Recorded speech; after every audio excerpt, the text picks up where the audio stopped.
I was actually told by a casting director to walk round and watch straight people because my gayness is something I've like acquired, and that I should walk around and try and be more straight. I was about 16, and the waiter said to my brother and friends, he was like, he's a gay. And I was like, my stomach just like burned, because I was like, what? This guy waiter was like outing me. Knowing you've given someone like Miriam something that she feels is a gift. But yet I'd say to her, you've changed my career and my life. And she says, no, you've changed my life. Trust it and embrace it rather than hide it, because one day it's going to get you to the Oscars. Like, I was on the red carpet. No one knows this, I'll tell you this. Hello and welcome back to the queerest podcast telling the fiercest stories. This is Queer Talker and I'm Ben Cicchetti. This week, I sit down with the incredible Academy Award nominee, Lee Knight. We talk about everything Friend of Dorothy and much, much more. But before we get to that conversation, I've got a quick favor to ask. Wherever you're watching or listening to this episode, hit that subscribe button. It's genuinely one click that's going to make a massive difference. It's going to allow me to grow this podcast, and it's going to allow me to bring you the best and the queerest episodes every single time. So in advance, thank you. Now to my conversation with Lee. Lee, we are going to start with my little game called Queer Panic. Rapid fire set of questions. You just respond with the first thing that comes to mind. Starting with, what was the first album you ever owned? I think it was Gloria Estefan. And I have no shame to say, I'm pretty sure my first, I don't remember what it was called. Sorry, this is meant to be quick fire, isn't it? I don't remember what it was called, but it was Gloria Estefan's album. Excellent. Well, we can keep on the musical theme. If you had to lip sync for your life, what song would you choose? Edge of Glory. Classic. Okay, I love that. And what is, other than your own, obviously, favorite queer movie or TV show? First Wives Club. Is that queer? That's excellent. not queer. I think it's kind of is. Yeah. I think it's iconically queer. Yeah. Who is your ultimate queer icon? Oh, this is meant to be really quick fire. It rarely is quickfire, to be honest. Because that's such a loaded question, because you don't want to leave. And you've worked with a couple of icons. I've worked with a lot. Do you know, I'm going to say Russell T Davies, because we've newly met and we're newly pals, and he wrote Queer as Folk, which did change my life. Yeah, I love that. Great choice. Dream podcast guest for me as well. Speaking of, if you could nominate one person to be on this podcast, who would it be? Russell T Davies. There we go. There you go. Final Queer Panic question. What is one word you would use to describe your childhood?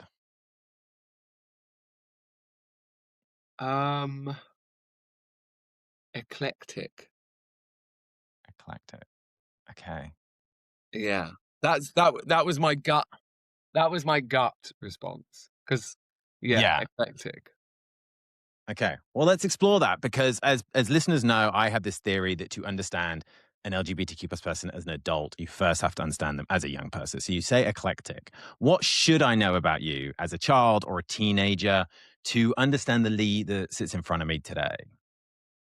I think that I was a bit of a dreamer, because I wanted to not escape my reality, because I think that's what a lot of queer people probably want to do at times. So I'm sure there was an element where I wanted to escape the fact that I went to a very, very academic, all boys, awful, strict school, where our teacher used to say, put your handbags in front of you before you walk through the door, you puffs, like that stuff. Wow. Yeah, and I got taken out of class once, and then the teacher came right up into my face and was like, are you an evil boy? You know, like, I know, and I look back now and I think, why did he say that to me? And I think, well, I'm sure it was because he got a whiff of gay. You know, like, it was just rife with homophobia back then. Margaret Mm, Thatcher's Section 28. So I was a dreamer. I was a dreamer. I kind of would go into, and I think that's a big part of who I am as a creator, because I dream up stories, right? So when I write stories, I'm an actor, and I would go into school and I would pretend I was someone else. Not mm, no one would know, but in my imagination, I would imagine I was someone else. And you know, superhero, whatever, a woman, like whatever, like another version of me that I wanted to escape that reality. Um, but also I had very lovely, supportive parents. So even though I was my family were very football, my brother and my dad very football, and I would go and cheerlead on the side. You know, like I was just. It was a very football, quite masculine family. They were still encouraging of like me and being like who I was. So I never felt um I never felt that battle. I was quite lucky. Saying that though, being queer and being young and the fear, I will sort of always remember the fear of not wanting to show who I really was like palpable for me. So yeah. do you think that environment built up, I guess two things come to mind. One is a resilience to be your true self, but also the dreamer state. Did that, do you think, create a sense of fire in you to achieve the things you knew you wanted to achieve because you had faced those comments and that feeling of not being welcomed?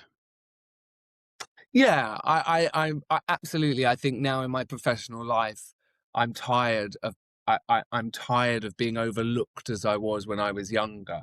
I'm tired of like having to be the juvenile lead, the straight lead, and like you know, early on in my acting career, I've never said this publicly, but I was actually told by a casting director to walk round and watch straight people because my gayness is like just something I've like is something I've like acquired, and Mm. that I should walk around and try and be more straight because you know, like, can you imagine? You know, Yeah. you're trying to be authentic as an actor. And I actually have always played straight and gay roles. It was never an issue. But in someone's prejudice, in someone's bias, which there is a lot of in this business, their opinion was that I was too gay because they knew I was gay, right? Mm. So yeah, I think being someone who you know who's gay and you're always I found that when I was younger people always like to put you down a little bit if you're gay or a bit more feminine. They would just like to kind of, especially the boys, the straight men would always try and just bring you down a peg or two. So Yeah. there is something about, I think, queer people that they we have to just work that little bit harder Yeah. to prove ourselves, to kind of really, and I think that is why there are many successful, wonderful, talented, creative queer people, because as in the Velvet Rage it said, which I love, queer people decorate the world, and I love that so much. Yeah. I love that, like that resonated with me because we're always trying to um what's the word, like we're always tapping into our creativity but expressing Yeah. ourselves through our art, whether it's you know a poem, drawing, whatever. Everything's creative. Yeah. I think it builds. When I spoke to Ella Day on the podcast, they made the comment they have gay audacity, which means they feel like they can do anything. And I feel like that sort of upbringing, that sort of environment creates a little bit of that kind of gay audacity. It definitely has in me, whereas that feeling of people are going to tell me I can't achieve something, but I believe I can achieve anything, right? And did you feel that kind of build up of that kind of quote unquote gay audacity? No, Okay. no, I didn't feel. Maybe that's a drag queen, you know, kind of like coat of art, like Yeah. arm, which is wonderful, which is. But I don't know. I don't feel like I've ever had. I think there is, you know, I don't want to say damage, but I feel like all of it kind of pushes you to just really be better and to show. There is something where you want to show people um that you are worthy and that you are, you know, talented, and I'm sure there is some kind of, because if you're put down a lot when you're younger, or you're always feeling like you're, you know, there's so much shame. Like, I'm 42, you know, I went to school during Margaret Thatcher's Section 28. It was horrible. Everything I knew about being gay was shameful. Yeah. And like younger gay people won't realize that, you know, everything about being gay when you were younger was about AIDS and dying. Mm-hmm. Like, there was no discussion of gay marriage. You didn't even have rights as a gay, but, you know, like, so that during the most formative years, and I don't mean to be so depressing for your listeners, because it's not all depressing, because it all pushes you to be the best version of yourself. But I think that when you grow up in those really important years, and everyone else around you is dating people and really like experiencing their first kind of boyfriend girlfriend romance, and you're just hiding every part of you through fear of anyone kind of getting a sense that you're just different. That's how it was for me. It was like I was petrified of anyone ever knowing. So yeah, I don't know if I have audacity, or if it's just more now just a kind of Yeah. duty to myself and a duty to my community. I will always, first and foremost, put queer stories in the forefront of what I do. Not everything I do, but it will always be at the forefront and be of kind of the utmost importance to me, and to lift other queer people up as well. Yeah. And we need that, right? It's amazing the impact media can have on our lives. Like, I think about the kids that are growing up now with shows like Heartstopper, or, you know, films like A Friend of Dorothy, those content where it says they're seeing Yeah. authentic representation, and it's not built Yeah. around fear. It's not built around loss. You know, if you take something like Heartstopper, it's actually joy. It's the joy of finding yourself at such a young age. Yeah. Like, we just didn't have, I'm turning 40 in a couple of weeks. So we just didn't have that. Welcome. Yeah. Welcome. Do you remember But then you know in that? what? Go Yeah. on. But just to say on that, like, I think there is a real duty, and things are very different.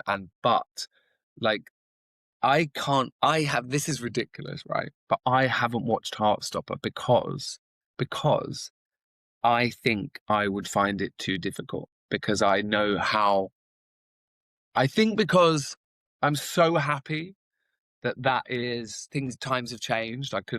Of course I am, but I think my childhood was so very, very different from what I think Heartstopper is. And as much as I think it's just gorgeous that we're having those stories and it's successful, and I'm writing stories like that, but I find that too hard to watch for me, because it's so different from what I experienced. It's almost like the young me would have never ever thought that a story like Heartstopper would be remotely possible to even put on TV. You know, so I haven't seen it. Okay. Well, I actually totally understand. There was a definite thing that I felt, and then I was kind of warmed to see that other people were feeling it after watching the first season of Heartstopper, where there was a little bit of like, depression is too strong a word, but there's that feeling of loss from watching it, because I didn't get to experience that kind of like Yeah, secondary it's school love and yeah, that kind of like early experiences. yeah. So I totally understand where you're coming from. And I'm curious to know, given your kind of where your background and kind of that environment that you described, do you remember when you first came across an LGBTQ plus person, either in person or, as we've just kind of been touching on, through media? It's funny. There's two things come to mind. One of them was a family friend, and it was a family friend that's daughter was going out with this guy who was bisexual, and it was like, I was just like, what is that? And he sleeps with men, and I was like young, but people didn't speak about him kindly, right? He was like this Mm. exotic kind of person. And because AIDS was, you know, very recent, the association with anyone gay was AIDS, like Yeah. what comes to mind when you think about AIDS? Death, right? That's death and danger. Sex was always dangerous. It was always dangerous for gay people. Danger, like it was never a healthy thing. So I remember him, and I remember and I remember being scared that he might spot that I was gay, like hiding this secret. So I didn't like being Okay. around gay people because, I Yeah. never will forget that I was on a family holiday and I was having dinner with my family, and my parents left, and it was me, a couple of people we met in Spain, my brother, and the waiter. I was about 16, and the waiter said to my brother and friends, he's gay. And I was sat there. He called me, he was like, he's a gay. Wow. And I was like, my stomach just like burned, because I was like, Mm. what, this guy waiter was like outing me. It was just horrible. Like, awful stuff. Yeah. Anyway, so back to your question. The other person was, people won't know who this is, but there's this comedian called Bob Down, and that's his character name. And he's Australian, and he used to go on the Raw Variety show with Lily Savage and these kind of and Michael Barrymore. And his character was this very gay comedy character with this amazing singing voice. And I used to watch him as a kid on the Raw Variety show, and I was mesmerized because the character was very camp, and he was kind of the first person I would see that was visible and clearly very gay, that was very popular. Mm. And funnily enough, that comedian now I talk to on social media, like I talk to him because I kind of got in touch with him. Yeah, it's very strange. Yeah. Yeah, I love those kind of full circle moments though, where that kind of early exposure, you then have the opportunity to kind of meet those people. Yeah. For you then, obviously, that holiday in Spain, the comment by the waiter, seeing people on TV. What was your own journey to discovering who you are and then accepting who you are? Um, I was very fortunate that I met my now husband when I was 19. So we've been together 24 years. And we did, we moved in together too soon. When I was 21, we had a break, there was a little break, but we got back together. We'd been together a long time.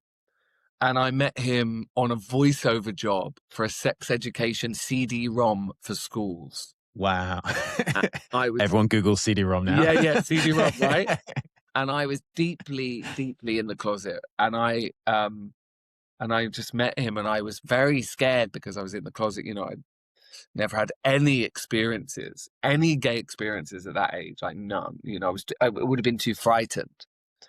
And yeah, and I met him, and we started dating in secret for a few months before I came out. So, but and that was wonderful. And it was the hardest thing I ever did coming out. It was like petrifying, but they were wonderful. However, I still wasn't comfortable to tell people I was gay like I am now in a first conversation. I would Mm. still, after a few years, like even into my 20s, if someone said, "Do you have a girlfriend?"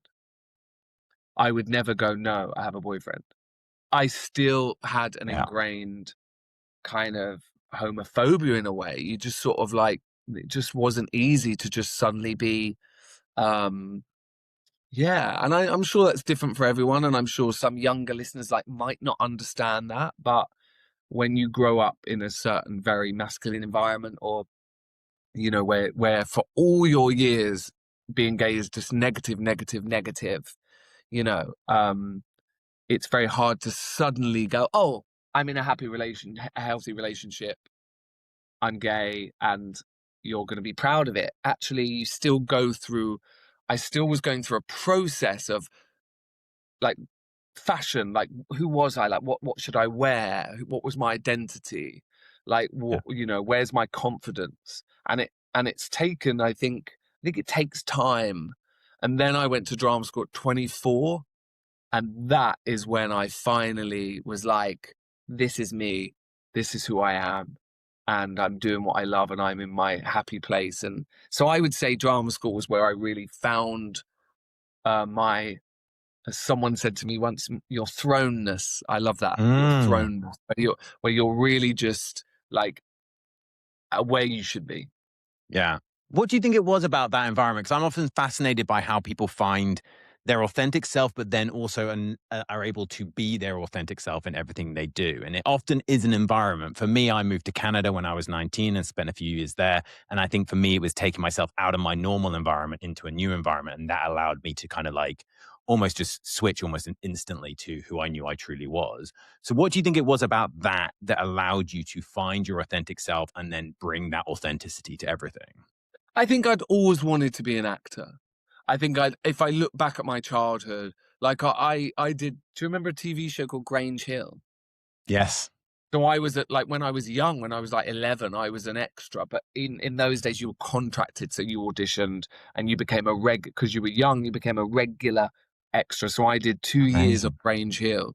I wanted to be an actor from a young age, but of course, acting requires authenticity. So actually, you can only be a really great actor when you're completely honest about who you are, because you're not hiding anything. You're an open book, and so I think drama school was when I arrived, when I kind of arrived for myself.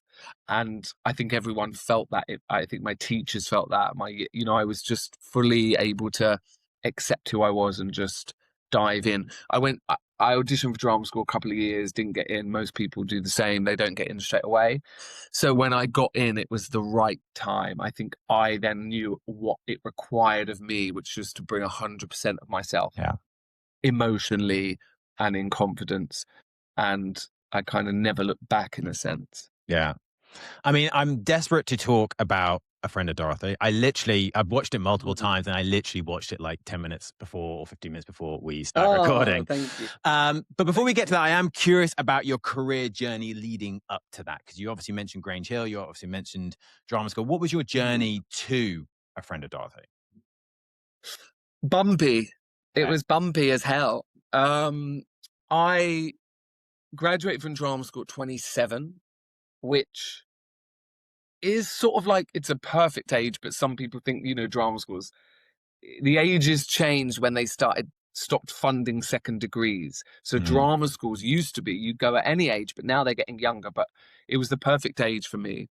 And I started my career in the West End, straight away with in Much Ado About Nothing with Catherine Tate and David Tennant, and then went on to work with Celia Imrie and Paul O'Grady. And I had a very great start, but it's so competitive. And I do think being honest, I think being gay probably has affected my early career.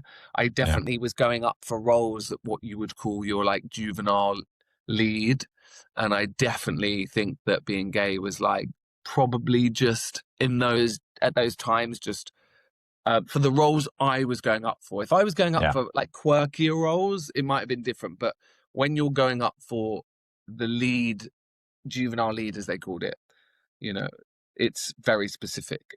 So I yeah, so I've done some great jobs, and I've worked with some great people. In lockdown, I worked with Ian McKellen for 9 months on Hamlet, the movie and the play and the Cherry Orchard. Um, I did one of my proudest jobs was Kevin Elliott's Coming Clean, which is a play that was written in 1982. It was written before, literally on the eve of AIDS ever being a thing. Yeah. It's incredible to look back at a play like that, but we did a revival at the King's Head, uh, and it was to mark the anniversary of the decriminalisation of homosexuality in the UK. But it went so well, and I played the lead role. We transferred to the West End twice, so we did 3 years, three Yeah. sold out runs. Very, very proud moment of my career. I love looking at plays from queer history, and it was a play very close to my heart. It was great. So but it's been up and down, and I've been trying to I say up and down, every actor it's up and down. But what I mean is we all want momentum, but there's not really, it's very rare you get momentum in this business as an actor. Um, and Yeah. I've been trying to write and find my way as a writer for a while. I think that voice was always sort of there. And I look back to when I was younger and I think, yeah, I definitely was always a bit of a storyteller. And in 2019, I wrote the first thing I'd ever written, which was a pilot comedy called The Gym. And it was based on, I was a personal trainer alongside being an actor for years when I graduated from drama school to earn money. And so I wrote this comedy, sent it to BBC Comedy Writers' Room, and I got to the final 30 out of 5,000 scripts. So I didn't get in the writers' room, but I got to the final top 1%, so the semi-final, and that was a moment where I thought, okay, I need to take this serious. I need to trust myself. Because you don't, it's very hard. You face so much rejection as an actor. It's very hard to suddenly trust yourself as a writer because you're just being rejected all the time. That's what the business is. And then I was just spent sort of the next few years trying to find my writer's voice, trying to kind of enter competitions, trying to get stuff off the ground. And nothing was really sort of sticking. And I was like, why am I writing for other people, for juries to kind of judge me based on what they're looking for? And I was like, based on briefs that they're putting out, I want you to write a short play on grieving or something. And I thought, I'm just going to go and write something and I'm going to be the jury. I'm going to write something, and then A Friend of Dorothy came to me while I was in Windsor in lockdown doing Hamlet with Ian McKellen. I was staying in a little cottage, and it's based on an elderly friend of mine that me and my husband lived alongside for 9 years, and she's now passed away, but she was alive then. And I just wrote it. Yeah, I just wrote it. And now I'm just got back from the Oscars, which is nuts. It's nuts. Yeah. It's crazy. I can't even believe I said it. It's mad. Yeah. You said you trust the jury, and even the Oscar jury was saying this is the one. Right? Yeah, and you know what? And yes, you're right. And I am gonna say what that means is you gotta trust yourself. Yeah. When you have an idea, when your voice is saying, go to that art class, or there's something been like buzzing around in my head for a while, a book that I want to write, or whatever it is, whatever. That's your soul telling you. It's inspiration. It's a voice within you. There's no better voice than the one that keeps bothering you to do something. And when you turn around and say, yeah, I've been wanting to do that for years, but of course, fear of failure probably stops us, or fear of just, like getting rejected yet again. But there's no other choice. You have two options. One is just not doing it and never knowing. And the other is just somehow, some way getting it done. Writing that script, like just doing it and just see where it takes you. And it takes serious persistence, like horrible. Some days you just don't want to open your laptop. You just don't want to do it. You don't want to face the day maybe because you're just like, oh, this is never going to be a thing. And then it sort of can be. It can be 100%. I'm so curious as to how it all came together. I'm curious by the journey you went on writing it, and then the journey to get it made. And then something occurred to me as we were kind of having this conversation was there ever a temptation to also be in it, to star in it, to have played one of the roles? And if so, what would that have been? But kind of what was the journey for bringing that together? The journey was, okay, so I was going to play one of the roles. I was going to be the grandson. It was always just, I'm really glad, I'm so glad I didn't, because this was not a vanity project. This was me proving myself as an actor. Now, yes, there's parts I haven't played as an actor and I would love to play. That's the story of every actor's life. But this wasn't that for me. This was not, let's write something and put myself in it because why not? Give myself a job. This was not about that. And I'm so pleased it wasn't. It was about me going, this is for me as a writer-director. This is me as a storyteller. And what I'm saying to people is, this is me doing things, the other side of things. And so very quickly, that idea to play the grandson was vetoed by myself and my producer who I brought on. And I'm a first-time director, directing Miriam and Stephen. You know, Mm. I wanted to have that hat on the whole time, and I think I could have done it, but just because you can do something doesn't mean you should.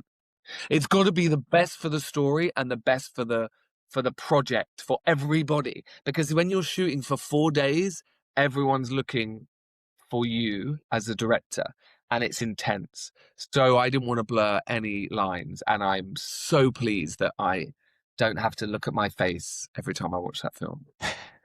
Um, I'm so pleased because I've been cut as an actor from a lot of things. Like you get scenes cut, and I didn't have to cut myself as I would have done. So that was nice. So yes, so was going to do that. Glad I didn't. Now I would write something if I write something in the future, which I plan to, where the character is whether it's sort of autobiographical or something I would play, then I would do that because that's very specific for that project. But so what happened was I wrote the first draft, and what I should say is I wrote it for Miriam. Mm. So I didn't know who she was. I knew who she was, but I didn't know her personally, Yeah. like I do now. But I wrote it for her very much in her voice. It's just what came to me.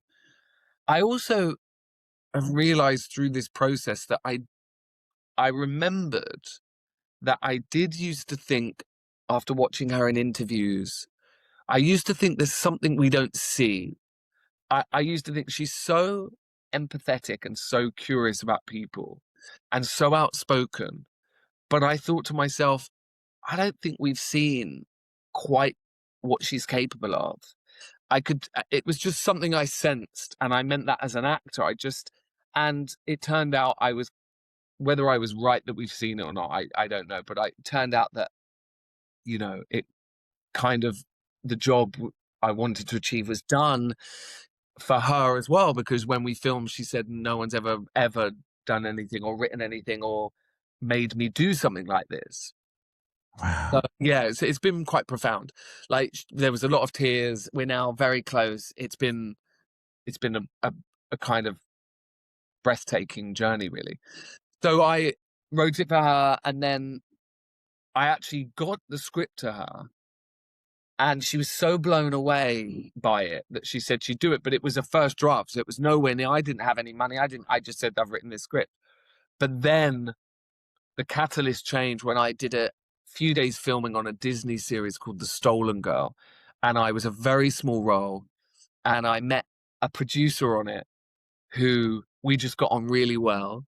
And funnily enough, we bonded over the comedian that I told you about, Bob Down. And I Wow. was like, no one knows about Bob Down, this queer Australian comedian. And he was like, I know about him, because he was going to perform at my wedding, etc., etc. I was like, what? So we then just got on really well. So when I got back to London, I said, I've got a script on my laptop. I've written it for Miriam. She said she'll do it. Do you want to read it? And he was like, yeah. So I sent it to him. And within about an hour, he said, come and meet me. And I met him, and he said, I love it, and I want to mentor you through this. And he's now my kind of like partner, like he's my creative partner. Not creatively in the sense we both wrote it, but in the sense of a creative producer. He understands things that I don't, about short film, about structure, about about producing, just things that we as writers directors don't really think about. So he's now my absolute champion. I love that. Yeah. And obviously it features two incredible icons. Obviously you mentioned Miriam. What an icon. I've seen her live. She's just one of the most fascinating people, and she grabs your attention instantly.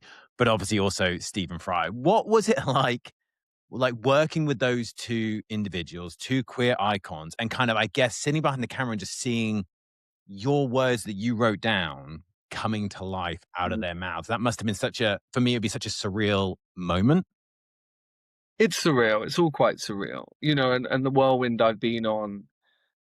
I kind of want to write about it. I actually want to write a book about it because it's been so amazing. You can't really come to terms with it all straight away.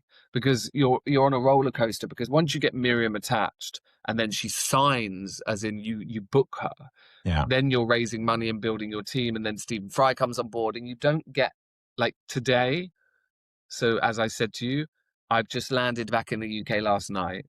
I've been away for the Oscars. Like, today is the first day that I'm sort of back to, this sort of new chapter in a sense. And lots of things will sort of drip into my brain, and that I'll remember, that are wonderful. But directing them to and hearing your words come to, like, it's incredible. It's Yeah. I mean, and me and Miriam are now very, very close, and we've been on a journey where she tells me I've changed her life. Right? We go on, like, the news, and we're interviewed, and she's sits there and says, like, this changed my life. And for me, yeah, it makes me quite emotional, because she's 84, and it's Mm. based on an elderly friend of mine that's passed away. And knowing you've given someone like Miriam something that she feels is a gift, but yet I'd say to her, "You've changed my career and my life," and she says, "No, no, no, you've changed my life." And how do you ever sort of comprehend that? It's, yeah, Yeah. it's quite crazy. Yeah. And there is this this moment, it's about 2/3 through, and as I was rewatching it, it just struck me so hard again. It's this monologue by Miriam, and she's talking about the aging and how people see you and how people Mm. treat you, and your requirement to still have intimacy, and your requirement to still be seen. And it's just so phenomenally written and just so phenomenally performed by Miriam. For me, that was kind of like the moment that when I think back on the film, that's what kind of immediately comes to me. Did you have a sense when you were filming that this was a moment and that this was going to capture so many people's kind of hearts and emotions as they watched it? No, I don't think you can ever know what an audience will get from a piece of work, actually. And I've been asked that a lot during this kind of run, promotional run, or whatever you want to call it. I've been asked a lot about what I wanted to achieve, or and I honestly, I think if you do think about what you want to achieve, it probably won't be as authentic. Mm. And this is my first piece, so of course, I'm not going to be arrogant in the sense of going, yeah, this is, this is what I want, this is what's going to happen, and, like, maybe down the line you get a bit better at that. But no, I really, all the themes in it are just themes that are very close to my heart, and I had an idea for a story, and I just executed it in the way I wanted to.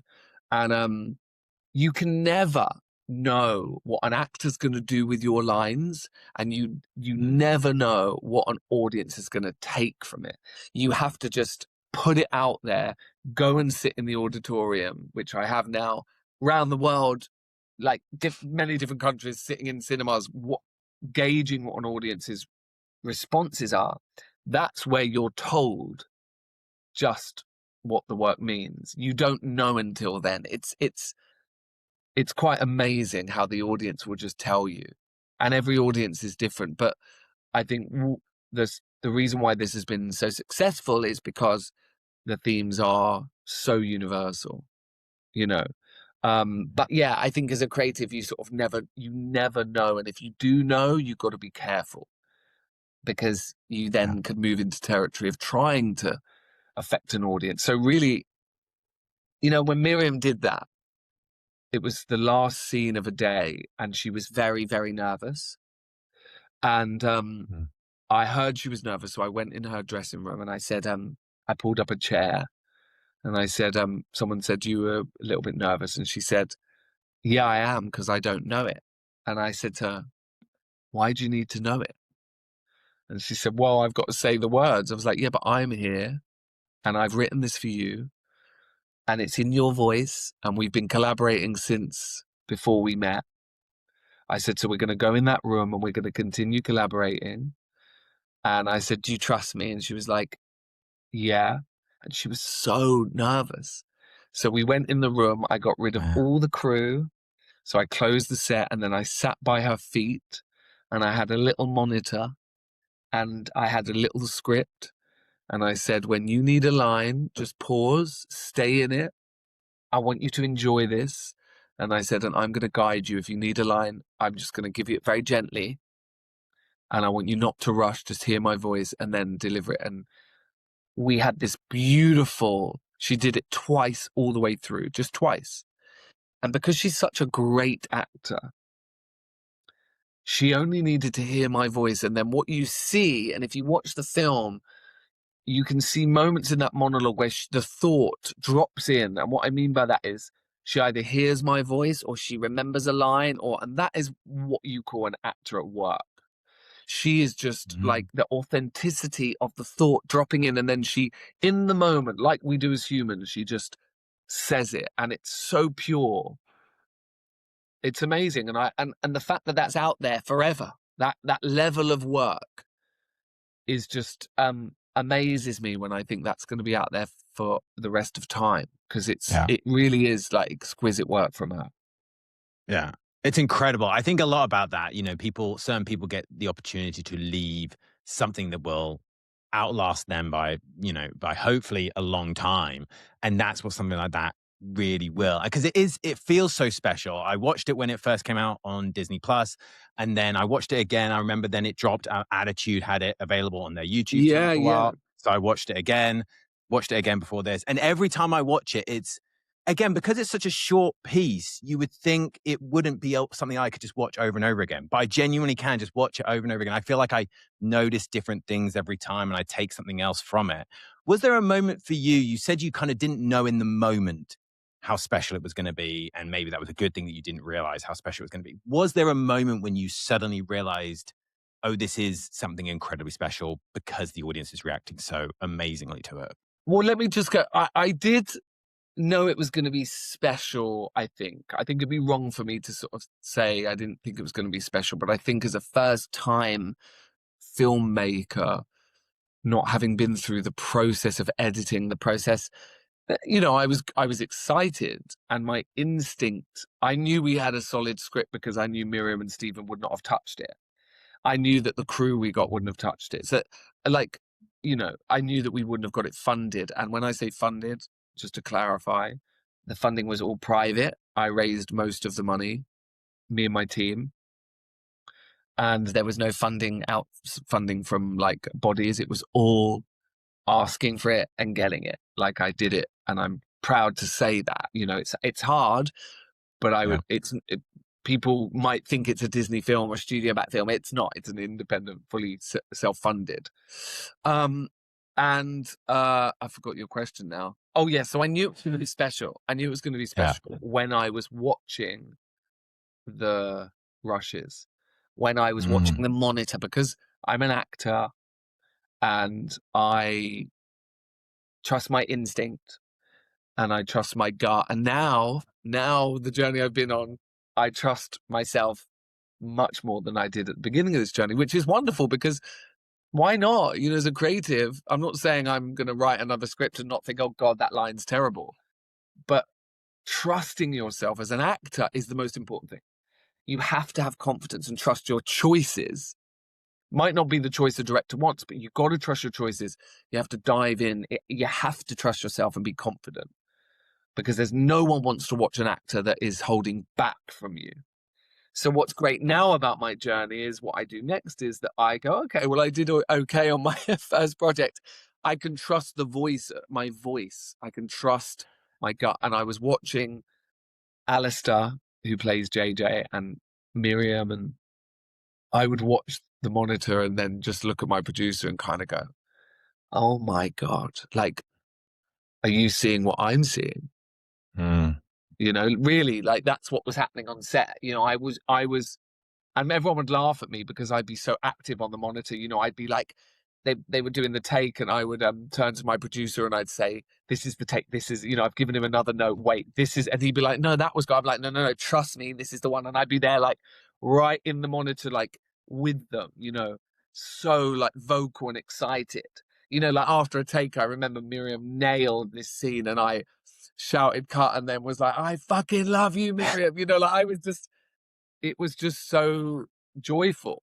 So I knew during that we were really onto something special, because I was watching what they were doing and I was just like, Oh my God, I thought I'd written a comedy and suddenly you got these actors turning it into this like drama. It was amazing. Yeah. Yeah. And obviously, the world agreed. A Friend of Dorothy was nominated for an Oscar, Best Live Action Short Film. Yeah. What was that experience like, right? You know, that's something that most of us listening to this, hosting this, can never quite imagine or appreciate. Going to LA, being in that world, and obviously, you know, I love a bit of gossip, so any good Oscar stories. But what was that Oscar party story? But what was that experience like going to the Oscars and living that LA life? Absolutely mad and wild. And I've just got back and I've got this killer tan and Nice. it's like -7 friggin' degrees. Yeah. I've been spoiled. I've been in LA for a month. Oh my, like it's just no, I mean, really, it's been wonderful. And I say that because I only got back, as you know, late last night. And it's going to be a lot to kind of adapt to in the sense of like coming not down from it, but the realizations. Because I've spent, let's be clear, you released the film and we released it a year ago now, nearly. And all you do is go around the world, festivals. And I was very lucky. I was winning awards. So you build momentum. And then, people were like applying for the Oscars. You get Oscar qualified, and then you apply, and then you get shortlisted and then you get nominated. So in that time, you are campaigning. So I had to be full Yeah. time on this. I haven't had time to write anything else. You are full time because you're not backed by a studio. So the studio is me and my team. So, Mm, I was doing interviews, 5, 6 a day. I was flying to countries and doing screenings for voters. I was in New York before LA for 24 hours. I flew from London to New York. I did an interview with JVM. He interviewed me at Soho House, and it was amazing for Academy voters. And then I flew the next morning to LA and did a screening there. It's been like I met another filmmaker, and he was like, "Don't you feel like you're in a pop band?" I was like, "Yeah, I do." Where I'm just like, "Where are we now?" Like it's a whole machine. But the Oscars itself, there's a lot I haven't sort of come to not come to terms with. I haven't. It's also new, yeah. and it really is amazing and quite like surreal. Um, and and I have to be honest, not winning Mm, is tough, yeah. and it's tough in the moment because you everyone tells you you're going to win, and we were always favorite to win, Mm, and you're human, right? You're human. You get swept up in it, even though I know a nomination's life changing. It's amazing. Like yeah. my first film being Oscar, it's nothing but wonderful. But of course, your team, your publicist, their goal is to just get you over the line. That's what everyone wants. And all the other nominees, all the famous nominees, all the A-listers, they're the same. They all want to win. Yeah. And the intensity around it is profound. Everything about your life is revolved around that day. Stylists, makeup artists, interviews. You go to the Oscar nominee luncheon 2 weeks before, and I took Miriam and Stephen Fry, and it was probably one of the best memories I've had. Like flying Miriam out to LA, we had like noodle soup, chicken noodle soup, and matzo balls in her hotel room after. Like we had a kiki in her room, and so there's a lot of magical stuff that I've got to sort of come to terms with that happened. Like I was on the red carpet. No one knows this. I'll tell you this. Okay. I was on the red carpet and Diane Warren was there, and her publicist turned around and said, "This is Lee Knight. He wrote A Friend of Dorothy." And she turned around and said, "Oh my God, I love your film." She was like, "And when you write the feature, I'm doing the song." And she went, Wow. "Take my number." So I got my phone out on the red carpet. There's cameras everywhere. And I'm going, +323. And then she's going, yep. And she's telling me her phone number. And I'm putting her phone number in. And now we're like WhatsApping because she's like, "I am telling you, I'm doing the song when you do your feature." Like all these amazing things just have happened in the last few weeks. But Wow. when you're at the Oscars, I had loads of family and friends and people who worked on the film up in the gods, which was wonderful because you can you can only go to the Oscars if you're a nominee or a friend of a nominee. And my mum came and my brother and his wife, and that was just the fact that like they were just couldn't believe they were there. And the gift really was that my mum was just like it, the pride and the fact that she was there with Jessie Buckley's family all up the top, you know. It was so amazing. But when your category is coming up, they move you forward. So they moved Gwyneth Paltrow and Demi Moore out of their seat for me and my husband. So it's so intense. You move forward to the front row. Demi Moore and Gwyneth Paltrow are standing next to me because I'm in their seat. I've got a camera in my face, and then they announce that it's a tie, which was just cruel. Yeah. Anyway, so it's tough because then you go, okay, it's like suddenly you have this come down, and but it was a pretty wonderful, surreal experience, to be honest. Yeah, the red carpet, like I can. mad. Yeah, I genuinely can only imagine, and the achievement. I totally understand. Well, I think I can understand that feeling of obviously you do want to win, and that kind of feeling when you don't win. But that the achievement, as you say, of your first film, your first piece of work, making it through all those steps it had to go through. Like if we think about the journey from just getting it written to getting it made, to getting people signed on, to getting actors agreed, to getting it on, Disney Plus and all these things that has to happen for it to then get to the Oscars to be nominated is just such an incredible achievement that I think, to your point, you probably haven't unpicked all of that. And that's something you're now going to have a full thread as you now settle back into reality. Yeah, absolutely. You're right. It's really profound. Like the experience has been mind blowing. Like, and also when people say to me, how is it, how are you keeping sane? How are you like, how is your nervous system? Like like people are genuinely like from, outside in, they're going like, how are you? Are you exhausted? And I'm like, yes, all of it is true. I'm exhausted. It's mad. But all that comes to my mind is how tough the business is and those moments where I couldn't pick myself up.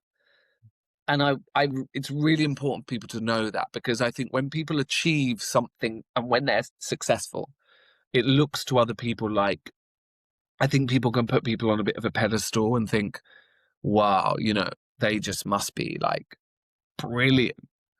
And it's like, well, no, I've also probably written some shit. And also there were times where I just, like I said, I couldn't open my laptop because I was like, I'm done. I can't face the rejection anymore. I can't prove myself anymore. It's the creative life. And that's what comes to my mind. It's those moments where I was so down and so negative and so like downbeat. So what I think of now is I kind of go, oh my God. Because it's so, it was only probably just over a year ago before this film that I was like getting auditions and going, oh my God, I've got to learn 10 pages. Like, I'm never going to get this, or I'm never going to hear back. It's tough out there. It's tough. So that's what I think of. I will always remember what it feels like when you just aren't getting something over the line, and how tough that is. I have gratitude for that now, Yeah. I mean, I'm super curious because you've mentioned a feature length film. Yeah. What does come next? Because there has been whispers about a feature length version of A Friend of Dorothy. Is there anything you can share about that? Anything you can share about any other projects that you're playing with, thinking through at the moment? I have a few projects, and I've been having lots of meetings because I've got a management team in LA. So while I was out there, I was just going for loads of meetings, and it's great because I'm an actor, writer, director, but I really, I'm excited to focus on what I'm going to write next, but also as a director, I'm looking for scripts to, have my kind of debut feature in a sense. So there are always other things. And, I want to direct. My dream is to direct, write for theatre, but also direct theatre. So I'm so excited about what this has created for me as a platform, in the sense of going like, what's next?